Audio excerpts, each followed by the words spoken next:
Buenos días a todos. Vamos a dar inicio al comité GSC correspondiente al 17 de abril de 2017.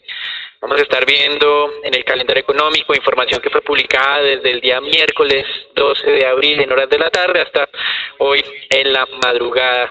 Hoy 17 de abril, comenzando por China. El miércoles pasado comenzaron las buenas noticias con un incremento tanto de importaciones y de exportaciones en doble dígito. El mercado estaba esperando en el tema de exportaciones un aumento de solamente 4.3% y el crecimiento fue del 16%. Esto generó que la balanza comercial volviera a ser muy superavitaria para China, incrementando este superávit de un dato negativo inusual en el mes de febrero de 9 billones de dólares a un dato muy positivo de casi 24 billones de dólares. Ese superávit comercial con Estados Unidos también se incrementó durante el mes de marzo. Sin embargo, en este momento no hay ninguna tensión, teniendo en cuenta que desde el miércoles pasado se estaba especulando con que la administración de Donald Trump no iba a designar a China como un manipulador de monedas, y esto se confirmó con un reporte oficial al comienzo de esta semana. Otro tema interesante fue la reunión del Banco Central de Brasil de la semana pasada, que refrendó las expectativas, reducción de 100 puntos básicos en la tasa de referencia del 12.25 al 11.25 y dando espacio aún a Brasil para continuar con ese recorte agresivo de tasas de interés. En Europa, como habíamos mencionado, la final de inflación tanto para Alemania como para Francia, corroborando el cálculo preliminar de 1.6% para Francia y 1.6% para Alemania y 1.1% para Francia. En los Estados Unidos también indicadores de inflación al productor, donde el resultado 12 meses, acumulado 12 meses, estuvo levemente por debajo de lo esperado, pasó del 2.2 al 2.3, el mercado esperaba 2.5. Nuevamente interesante, peticiones iniciales de desempleo muy bajos, cerca de los mínimos de los últimos 40 a 45 años.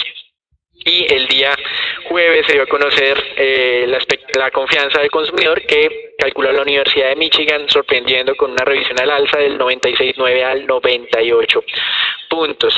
En Chile cerró la semana pasada con una reducción de tasa que no estaba siendo completamente anticipada por el mercado, de 25 puntos básicos, del 3 al 2.75%, y cerró la semana con datos en Japón, manteniendo una muy buena dinámica de la industria, crecimiento anual cercano al 4.7%. Con relación a China, el día viernes hubo poco movimiento, y en los Estados Unidos más bien hubo dos publicaciones bien relevantes. Inflación al consumidor, donde el acumulado 12 meses descendió del 2.7 al 2.4%. El mercado esperaba un descenso más moderado, es decir, todos los indicadores de precios de la semana pasada en Estados Unidos en sus acumulados 12 meses estuvieron por debajo de lo esperado por el mercado. Esto estaría en línea con con el mensaje de la Reserva Federal de hacer ajustes graduales. No se está acelerando la inflación del consumidor, sino lo que se está ocurriendo es que se está estabilizando.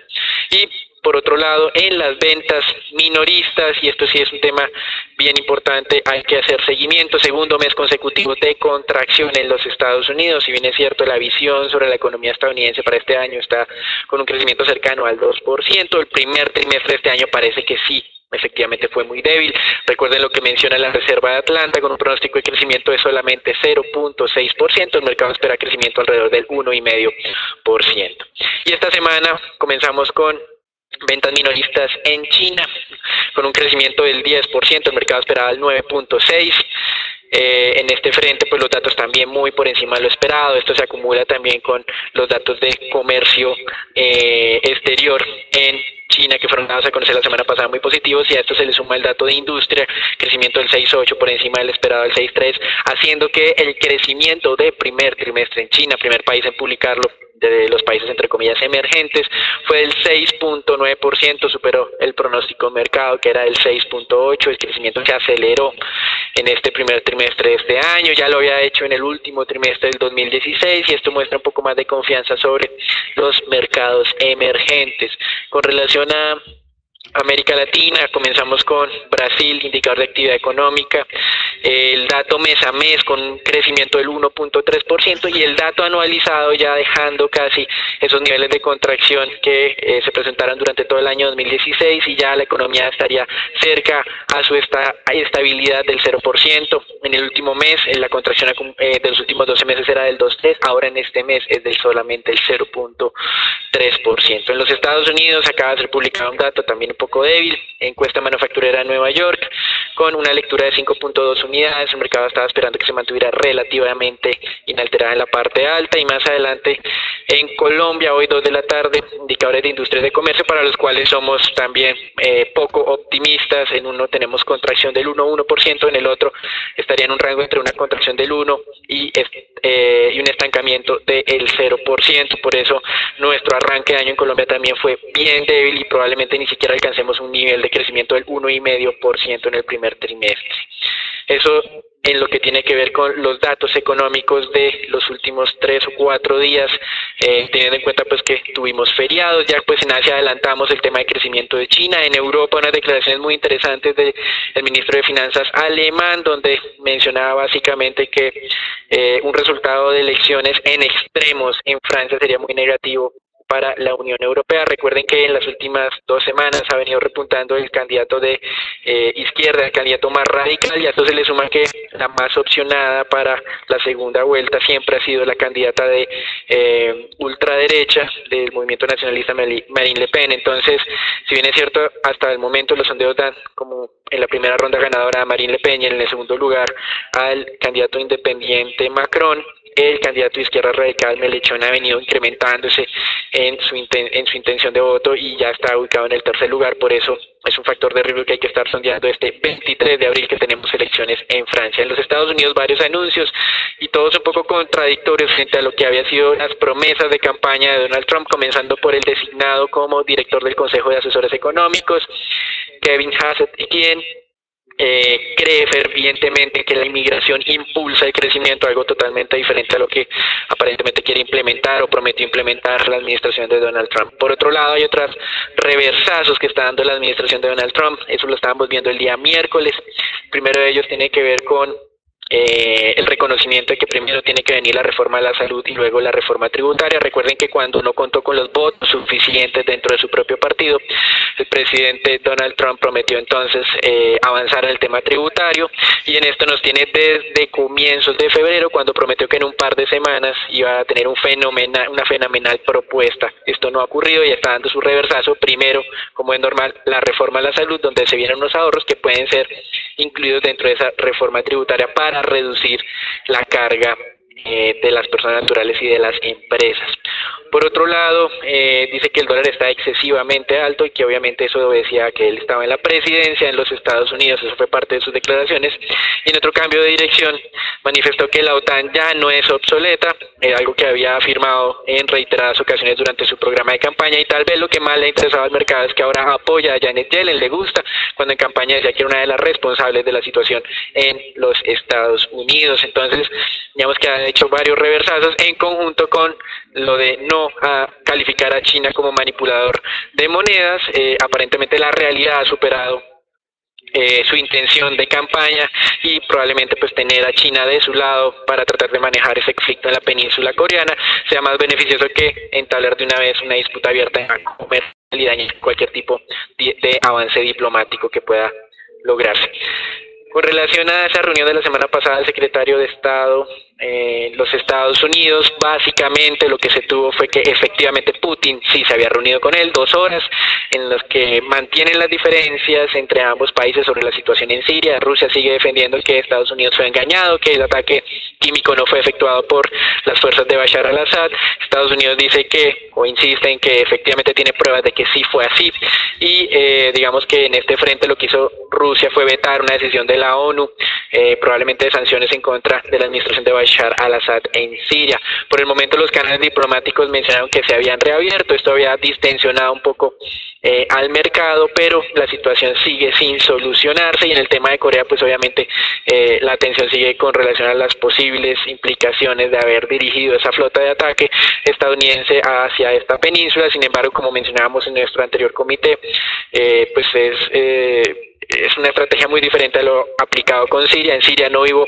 aviso previo, en cambio con Corea pues ya hubo un ataque en Siria, y además pues fue anunciado que el movimiento de esta embarcación, así que digamos que creemos que por el momento es más un mecanismo de presión que cualquier otro tema con relación al programa nuclear norcoreano, y que China ayude en este frente.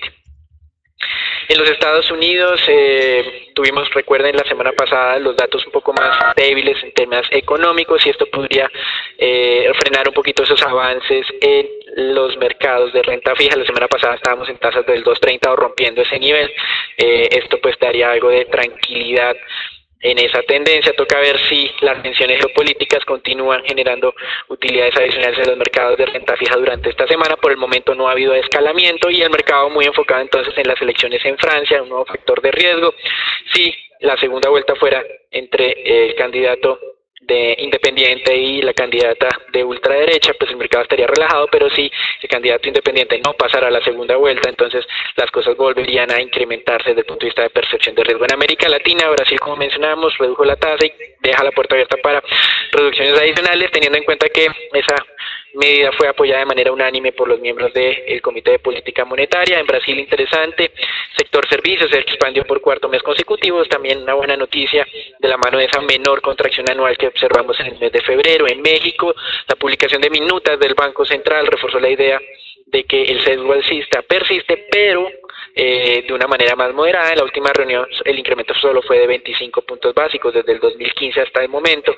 Los ajustes han sido ya de 350 puntos básicos. En Chile continúan los malos indicadores económicos. El porcentaje de entidades financieras que perciben una menor demanda de crédito se incrementó desde un 7 hasta un 21%. El crecimiento del PIB de primer trimestre sería incluso cercano al 0%, y por eso la semana pasada el Banco Central de Chile hizo lo que hizo en términos de política monetaria, reduciéndola en 25 puntos básicos cuando la generalidad del mercado todavía no lo tenía descontado. En Perú, el ministro de Economía ha reducido nuevamente su pronóstico de crecimiento. Recuerden que inicialmente se tenía una expectativa de 3,8%, incluso por encima de 4% en algunos momentos, llegó a mencionar al gobierno peruano, pero ahora está reconociendo la realidad con una expectativa de crecimiento del 3% para el año 2017, igual que lo que había anunciado previamente el Banco Central y también varios analistas. La economía peruana solo creció el 0,7% en el mes de febrero, impactada de manera importante por el fenómeno climático del Niño Costero y la inseguridad también que está dando el tema de corrupción con el caso de Odebrecht. Con relación a Venezuela, el día miércoles pasado, el PDVSA honró su obligación de 2.2 billones de dólares, además de otros intereses que se pagaron por cerca de 300 millones de dólares, y con esto pues, digamos, disipó las dudas de corto plazo. El siguiente vencimiento importante que se tiene en Venezuela es en octubre y en noviembre por un total de 3.5 billones de dólares, es decir, se ganaron casi 6 meses de tiempo para continuar gestionando de mala forma esta economía. Eso es todo por ahora, los dejamos con Agustín. Después de esta larga semana de vacaciones y teniendo en cuenta que hoy en varios países del mundo se celebra el día de Pascua, los mercados arrancan con bajo volumen de operación y también bajas variaciones. Importante destacar que el día de anoche pues se estaban observando algunas volatilidades importantes o cambios importantes en lo que tenía que ver con el mercado general de crudo. Podemos ver en esta gráfica cómo el crudo ascendía prácticamente 0.4% desde el cierre previo, pero como podemos observar también la mayor cantidad o la gran mayoría de activos que se encuentran de referencia durante esta fuerte incertidumbre geopolítica, pues prácticamente no presentan mayores variaciones. El porcentaje de mercado o valor de mercado o el volumen mejor que se está operando en el mercado corresponde a cerca del 30% de un volumen diario normal. Los inversionistas pues van a estar muy atentos esta semana a la reunión del Banco Mundial y el Fondo Monetario Internacional, reunión que se llevará a cabo en Estados Unidos durante esta semana. En lo que tiene que ver con el mercado de Standard & Poor's, pues esas diferentes tensiones geopolíticas han generado que los diferentes inversionistas continúen disminuyendo sus posiciones en los mercados accionarios. Les recuerdo que el día viernes entregaron resultados varias entidades financieras muy importantes en todo el mundo, Wells Fargo, JP Morgan y Citigroup, las cuales presentaron retrocesos importantes en el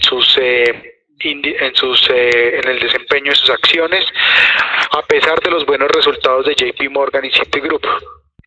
Importante para destacar pues esta caída del 3.3% de Wells Fargo, que prácticamente arrasó o empujó a todo el índice accionario Standard & Poor's a terminar en números rojos, y lo estamos viendo esta mañana también con algo de volatilidad dentro de este índice. Esta semana pues compañías como Bank of America, Goldman Sachs, IBM y Netflix, entre otras, entregarán resultados de este primer trimestre del año 2017.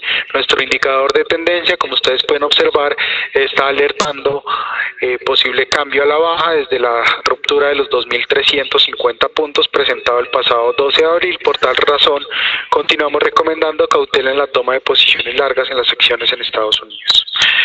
En lo que tiene que ver con el mercado de monedas, los diferentes comentarios de Donald Trump y los buenos resultados del referendo en Turquía pues estaban generando un avance de todas las monedas emergentes y de las monedas también fuertes contra el dólar. Por esa razón pues estamos viendo real brasilero avanzando más de 1.22%, lira turca avanzando cerca de 1.15% y el rublo ruso avanzando cerca de 0.46%. También pues se destacan, aunque no se ve en esta madrugada, los avances que ha venido presentando el yen japonés durante las últimas semanas por esas tensiones que se están presentando en Corea del Norte.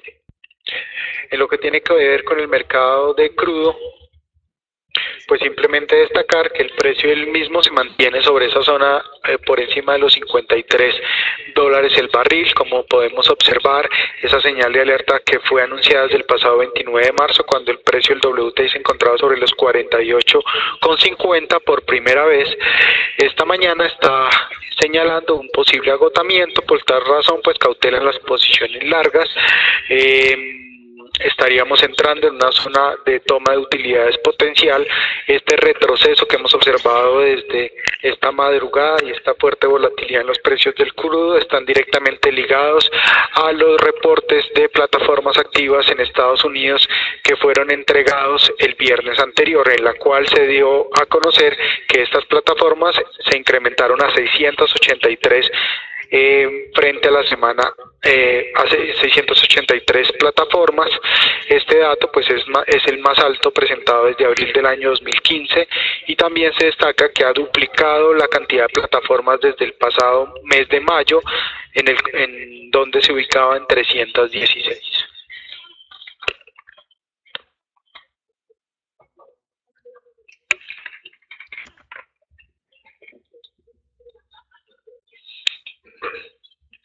Gracias, Agustín. Con relación a los mercados de renta fija, las tasas siguen en niveles bajos. Si ustedes observan la tasa en Estados Unidos, a 10 años en niveles del 2.23%. La semana pasada se confirmó esa ruptura del 2.30 que había servido por cerca de 6 meses como nivel de soporte.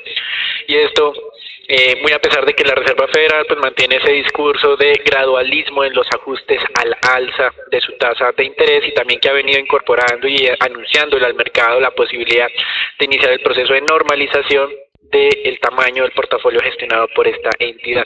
Interesante en Europa entonces para esta semana continuar haciendo seguimiento a ese spread Francia-Alemania, teniendo en cuenta pues ese repunte del candidato de izquierda radical en la intención de voto. Si bien es cierto sigue en el tercer lugar y cerca de unos 6 puntos porcentuales del candidato independiente Macron, pues es algo que estaría incomodando a los inversionistas en las últimas jornadas. Con relación a Colombia, también muy pocos anuncios en esta parte. Simplemente un tema de Odinsa, pues que ya hace parte de Grupo Argos, con una desinversión en Chile de una generadora eléctrica, térmica y solar, por la que recibió cerca de 12 millones de dólares, y también pues desconsolidó de su balance un endeudamiento por cerca de 30 millones de dólares. Este es el aporte que se le está haciendo a Odinsa en su proceso de desinversión y de concentración en infraestructura en Colombia, que beneficia prácticamente a Grupo Argos como su principal accionista. Eso es todo por ahora. Los dejamos con Ricardo. Buenos días para todos. En el mercado de renta variable local, la semana pasada observábamos entonces la sexta semana consecutiva de subida en el índice Colcap, con solamente 3 días de operación, lunes, martes y miércoles. Entre las acciones que más suben se destacan las acciones del Grupo Aval con un 3%, en ese momento se encuentran sobre los 1.200 pesos, y en segundo puesto tenemos a Ecopetrol con un incremento del 2,56%, el cual está muy en línea con ese comportamiento tan positivo que ha tenido el crudo durante las últimas 3 semanas. Se van ya 3 semanas con incrementos en lo que es el crudo, ya han escuchado a Agustín, principalmente debido a lo que son las tensiones que se ha generado en Medio Oriente con las acciones que ha tomado Donald Trump. También hay que destacar aquí incremento por parte de la Bolsa de Colombia, y finalmente Canacol con un incremento del 1,66%. En caídas, aquí la verdad pues no hay mucho que decir, solamente caen 4 acciones la semana pasada: Éxito, Empresa Energía de Bogotá, Cemex y Avianca, todas dentro de un rango de negociación normal y con variaciones que digamos que no son preocupantes o relevantes para cada una de las acciones. En cuanto a fundamentales para el mercado de renta variable actual, tenemos lo que aquí la presentación de lo que es el rebalanceo. De lo que es el rebalanceo Colcap, en esto pues simplemente mencionar acá que, teniendo en cuenta que no hay incrementos en lo que son los flotantes de la compañía, pues no hay algo interesante para este rebalanceo de este trimestre. Simplemente aquí ustedes observan que van a ver de pronto ventas en lo que son las acciones de Bancolombia y compras pues que no son tan relevantes en el restante de las acciones. Simplemente destacamos acá lo que es la acción de EEB, la acción de Banco de Bogotá y la acción del Grupo Aval, con un poco más de un día de negociación en cada una, teniendo en cuenta pues que estas acciones manejan una liquidez y un volumen de transacción diario bastante bajo. Eso es todo por ahora, que los dejo con Natalia. Buen día para todos. Pasando entonces al análisis técnico del mercado local, vamos a ver cómo el índice Colcap continúa con esta tendencia positiva que fue alertada para mediados de marzo. Se está encaminando entonces y ha roto la primera resistencia sobre los 1.375 puntos y se encamina entonces a la siguiente resistencia sobre los 1.400 puntos. Por el momento, mantener cautela, esperar que se retornen entonces los niveles de negociación tradicionales para esta semana y esperar la confirmación y continuación de este rally alcista sobre el índice. La primera acción que veremos en la jornada de hoy es Celsia, acción que cerró en la jornada del miércoles son los 4.390 pesos. Ha disminuido un poco el rally alcista que inició para finales de diciembre del año anterior. Hemos tenido algunas señales de posible agotamiento de esta tendencia positiva sobre la acción. Recordar que el nivel de referencia para considerar entonces un cambio de tendencia a la baja se ubica sobre los 4.200 pesos y por el momento sería recomendable entonces reducir un poco las posiciones largas sobre este emisor. Y finalmente la segunda acción que veremos es Corfi Colombiana, acción que cerró sobre los 27.860 pesos, continúa con esta tendencia a la baja y se mantiene en el rango de negociación sobre entre los 26 a 30.000 pesos.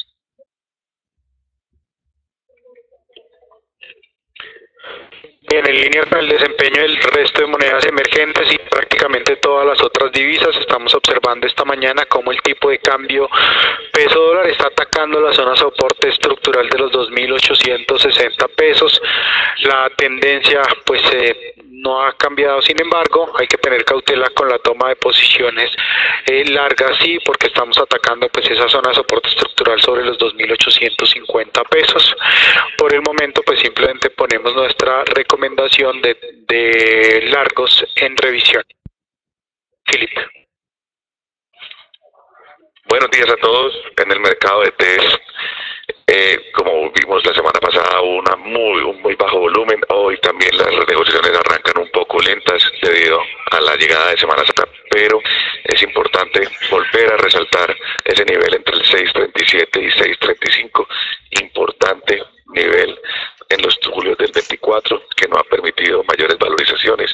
También es importante, como bien lo dijo Daniel, los bonos del Tesoro americano han ganado tracción, han ganado precio debido a la incertidumbre que hay frente al tema geopolítico y la aversión al riesgo, por lo cual es importante ver qué reacción pueden tener los títulos aquí en Colombia frente a esa valorización de los bonos del Tesoro. Para esta semana, importante, el día miércoles, subasta de test VRs por 350.000 millones.